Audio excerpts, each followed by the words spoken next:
हसन इकबाल साहब, ये राना शमीम साहब का जो मामला है, ये हम पहले भी कह रहे थे कि गले तो नहीं पड़ जाएगा आप लोगों के। अब तो हुकूमत कह रही है कि सारा का सारा मामला लीक ही नवाज शरीफ साहब ने किया है। राना शमीम साहब अदालत के सामने कह उन्होंने एफिडेविट पढ़ा नहीं पढ़ा, ये सारा मामला बाद में ये ना हो कि आप लोगों का किया धरा था, राना शमीम साहब प्रेशर में आके बता भी दें सारी की सारी सच बातें और आपको उल्टा पड़ जाए।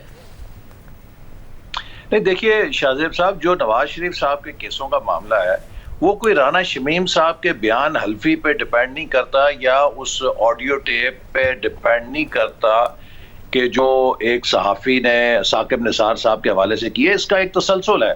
आप देखिए, शौकत सिद्दीकी साहब तो ऐसे कोई गैर जिम्मेदार शख्सियत नहीं है, वो इस्लामाबाद हाई कोर्ट के एक सीनियर जज थे। इसके बाद जो अरशद मलिक जज थे वो तो ट्रायल जज थे जो नवाज शरीफ साहब के मुकदमात की समाअत कर रहे थे। उन्होंने खुद अपने वीडियो टेप के ऊपर, जिसे FIA ने तस्दीक की, उसका फॉरेंसिक ऑडिट किया, वो जेन्युइन टेप थी, उसके ऊपर ये बात आई।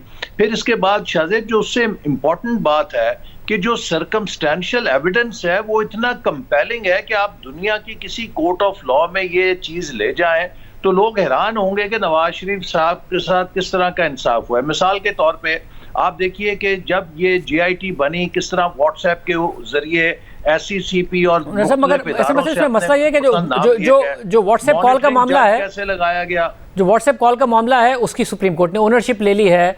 फिर जो दूसरे मामलात हैं उसमें शौकत अली सिद्दीकी साहब के अलावा हुकूमत हर चीज़ का इल्ज़ाम आप पर लगाती है, चाहे वो साकिब निसार साहब की लीक्ड ऑडियो हो, इनका एफिडेविट हो राना शमीम साहब का, या फिर अरशद मलिक की वीडियो हो, उन सब का इल्ज़ाम आप पे लगा देती है शौकत अली सिद्दीकी साहब के मामले के अलावा। उनको शौकत अली सिद्दीकी साहब को तो मरियम ने बना लिया अपने केस का हिस्सा, बाकियों को कल अदालत ने भी कहा जब सिंध हाई कोर्ट बाहर गया कि जी मुतासरा पार्टी क्यों नहीं आती इसको लेकर मामले को।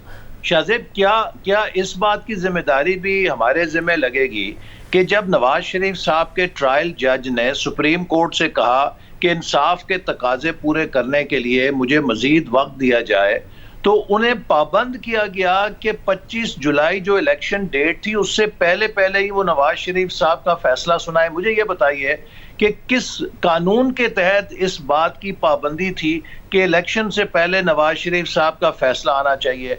देखिए, ये सारा जो सर्कमस्टेंशियल एविडेंस है जिसमें कि मॉनिटरिंग जज की तकर्री, जो आज तक मैंने अपनी होश में नहीं देखा कि सुप्रीम कोर्ट ने किसी केस के अंदर मॉनिटरिंग जज इस तरह का लगाया हो या तैनाती की हो, तो ये सब बातें इतना मजबूत केस बनाती हैं कि फिर इकामा के अंदर जो सजा दी गई, असल केस तो पनामा का था, उसमें जो 400 लोग हैं, ये पूरा 400 में से आप मुझे इस सवाल का जवाब चाहिए कि वो जो 400 लोग थे उनमें से 3.25 साल में कितने लोगों का ट्रायल हुआ?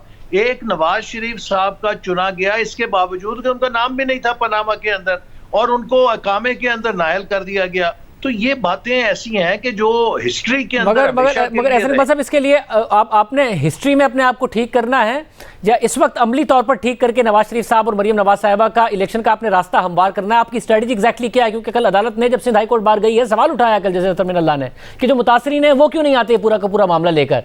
अब Pakistan bar council, Sindh high court bar, वो अदालत से अपील कर रहे हैं, आप लोग भी अदालत से कह रहे हैं सूमोटो ले ले, सूमोटो नहीं हो रहा है, हुकूमत कह रही है हमने नहीं इन्वेस्टिगेट करना। आपने तारीख में नाम ठीक कराना है या फौरी तौर पर रास्ता हमवार करना है सियासत का, तो उसके लिए आपको अदालत ही जाना पड़ेगा ना। शाहजेब, हमने दोनों काम करने हैं। हमने तारीख में भी इस चीज को उजागर करने के साथ अपना नाम दुरुस्त करना है और साथ ही साथ लीगली इंसाफ भी हासिल करना है, ताकि ये जो सजाएं दी गई हैं एक कॉन्स्पिरेसी के तहत या एक गैर इंसाफ के तरीके के मुताबिक, इनको भी ख़त्म किया जाए। और नवाज शरीफ साहब और मरियम नवाज साहिबा का एक लेजिटिमेट रोल है। अगर पाकिस्तान के अवाम उनके पजीराई करते हैं या मुस्लिम लीग नून उन्हें उनकी क़यादत में एक पजीराई हासिल करती है, तो ये एक लेजिटिमेट उनका राइट है कि वो पॉलिटिक्स कर सकें। इसको गैर जमहूरी तरीकों से लोगों को सियासत से बाहर करने का तरिका दुरुस्त नहीं। आप देखिए, अयूब खान साहब ने कितने सियासतदान बाहर किए, लेकिन वो सारे सियासतदान वापस आ गए, अयूब खान साहब चले गए। ज़ियाउल हक साहब ने कितनों को नाहल किया, वो वापस आ गए, ज़ियाउल हक साहब चले गए।